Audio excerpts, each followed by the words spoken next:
રાજ્યમાં હવામાન વિભાગની ભારે વરસાદની આગાહી વચ્ચે દક્ષિણ ગુજરાત અને નર્મદા જિલ્લામાં મેઘરાજાએ રૌદ્ર સ્વરૂપ ધારણ કર્યું છે. નર્મદા જિલ્લાને હવામાન વિભાગ દ્વારા રેડ એલર્ટ જાહેર કરવામાં આવ્યું છે. મોડી રાતથી શરૂ થયેલા ધોધમાર વરસાદના કારણે નદી નાળાઓ છલકાઈ ગયા છે.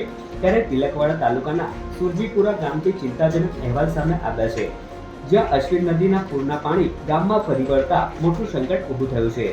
નર્મદા જિલ્લામાં આખી રાત વરસેલા આફતના વરસાદના કારણે અશ્વિન નદીમાં ભારે પાણીની આવક થઈ છે. પાણીનો પ્રવાહ એટલો ઝડપી હતો કે તિલકવાડા તાલુકાના સુરજીપુરા ગામના નીચાણવાળા વિસ્તારો જોતજોતામાં બેટમાં ફેરવાઈ ગયા છે. ગામની પ્રાથમિક શાળા તેમજ રહેણાંક વિસ્તારોમાં ઘૂંટણસમાં પાણી ભરાઈ ગયા છે. રહેણાંક વિસ્તારમાં અચાનક વરસાદી પાણી ફરી વળતા સ્થાનિક રહીશોની ઘરવખરી અને કિંમતી સામાન પલળી જતા ભારે નુકસાન પહોંચ્યું છે. તો બીજી તરફ લોકો પોતાના બચાવ માટે ઊંચાણવાળા વિસ્તારોમાં ખસવા મજબૂર બન્યા છે. પાણી ઠેઠ અંદર ગામમાં ભરાઈ ગયું છે. તમે જોઈ શકો છો, આ પાણી છે ગામની અંદર, એટલે સામે પેલું ઘર છે, એ ઘરમાં પણ પાણી આવી ગયું છે. એટલે સરકારશ્રીને મારે એ જ કહેવું છે કે આટલું બધું થાય છે. અમારા જે સ્કૂલની આજુબાજુ સ્કૂલ પણ ડૂબાઈ ગઈ છે, તો અમારા છોકરા ભણશે ક્યાં?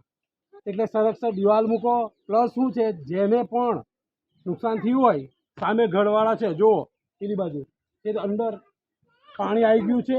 એમના ઘરોમાં કંઈ પણ નુકસાન થશે તો એને જે પણ માનવ વેતન હોય તે આપો, એવી અમારા સરકારશ્રીને એક રિક્વેસ્ટ છે. હવામાન વિભાગની આગાહી મુજબ હજુ પણ નર્મદા અને આસપાસના જિલ્લાઓમાં ભારે વરસાદની સંભાવના છે. ત્યારે સુરજીપુરાના ગ્રામજનો હવે તંત્ર સામે આક્રોશ ઠાલવી રહ્યા છે કે દર વર્ષે ઊભી થતી આ પૂરની સમસ્યાનો કાયમી ઉકેલ લાવવામાં આવે અને અસરગ્રસ્તોને તાત્કાલિક સહાય પૂરી પાડવામાં આવે.